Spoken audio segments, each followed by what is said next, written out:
নমস্কার বন্ধুরা, আজ আমি ডিনারে বানিয়ে ফেলেছিলাম হানি চিলি চিকেন।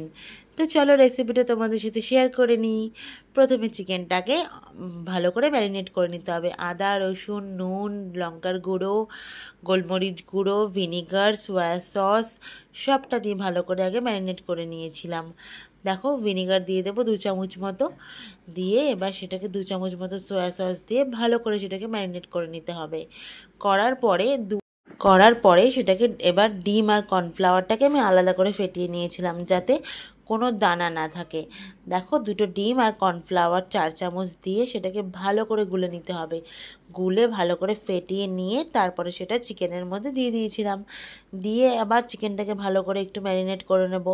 করার পরে 1 কাপ ময়দা দিয়ে দেব। ময়দা দিয়ে সেটাকে আরেকটু কিছুক্ষণ ভালো করে ম্যারিনেট করে নেব। করার পরে দেখো, কিছুক্ষণ রেস্টে আমি রেখে দিয়েছিলাম যাতে সেটা ভালো মতো ম্যারিনেট হয়। তারপরে কড়াইতে তেল ঢেলে তেলটা গরম হওয়া অবধি অপেক্ষা করতে হবে। দেখো, এবার কত সুন্দরভাবে হয়ে এসছে আমার ম্যারিনেশনটা। এবার কড়াইতে তেল দিয়ে সেটাকে গরম হওয়া অবধি একটু অপেক্ষা করে এবার আস্তে আস্তে চিকেনগুলোকে ছেড়ে তেলের মধ্যে। তো এবার তেলের মধ্যে ছাড়ানোর পর সেটা লাল লাল করে ফ্রাই করে নেব ভালো মতো। সব কটা পুরো চিকেনটাকে এবার ভালো মতো লাল লাল করে ফ্রাই করে নেব। করার পরে গ্রেভিটা বানাবো আমি। তবে গ্রেভিটা বানানোর সময় কিন্তু টুইস্ট আছে, চলো এবার দেখে নিই। এবার দেখো, আমার চিকেন ফ্রাই রেডি। এটাও সুন্দর চিকেন পকোড়া হিসেবে কিন্তু দেখো কত সুন্দরভাবে ফ্রাই হয়েছিল। পুরো এমন হালকা করে চাপ দিলেই খুলে যাচ্ছিল। এবার গ্রেভিটা বানানোর সময় আদা আর রসুন কুচি দিয়ে দেবো। ভালো করে সেটাকে কিছুক্ষণ ফ্রাই করব। ফ্রাই করে তার কাঁচা গন্ধটা চলে গেলে তারপরে দিয়ে দেবো কাঁচা লঙ্কা। কাঁচা লঙ্কাটাকে দিয়ে কাঁচা লঙ্কাটাকেও ভালো করে একটু ফ্রাই করে নিতে হবে। তবে আমি প্রথমেই কাঁচা লঙ্কা দিয়ে দিয়েছিলাম, অনেকে কিন্তু পরেও দিতে পারো, এটা অপশনালের মধ্যেই পড়ে।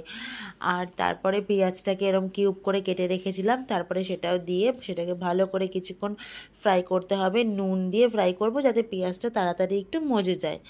তো সে নুন দিয়ে ফ্রাই করে তারপরে ক্যাপসিকামটা দিয়ে দেবো। ক্যাপসিকামটা দিয়ে সেটাকেও ভালো করে একটু ফ্রাই করে নিতে হবে। আর নুনটা পরিমাণ মতোই দিও, নুনটা যাতে বেশি না হয়ে যায়, কারণ পরে আমি চিকেনটায় আমার নুন কম হয়েছিল বলে আমি গ্রেভিতে একটু নুন বেশি দিয়েছিলাম। তারপরে পেঁয়াজ পাতাটা দিয়ে ওটাকেও কিছুক্ষণ ফ্রাই করে নিয়ে এবার সসগুলো দিয়ে দেবো। Tomato sauce, chilli sauce, red chilli sauce and Schezwan sauce, এই 4 রকম সস আমি দিয়েছিলাম। তবে অনেকে অনেক রকম সসই দিতে পারো, আমি এই 4 রকমই দিয়েছিলাম এবং খেতে কিন্তু অসাধারণ হয়েছিল। আমার বাবার রান্নাটা ভালো লেগেছে মানে তো সত্যিই ভালো হয়েছিল। তো সেই জন্য তারপরে এবার একটু গরম জল দিয়ে দেবো। গরম জলটা দিলে একটা আলাদাই টেস্ট আসে। তো তোমরা ট্রাই করো অন্তত গরম জলটাই দেওয়ার। তারপরে লাস্ট গ্রেভিটা ফুটে এলে তার মধ্যে কর্নফ্লাওয়ার গোলা জলটা দিয়ে চিকেনটা দিয়ে ভালো করে কষিয়ে নেব একটু, গ্রেভিটা একটু ফুটে আসা অবধি। তারপরে 2 চামচ হানি দিয়ে নামিয়ে নেব। ব্যাস হয়ে গেল আমার হানি চিলি চিকেন রেডি।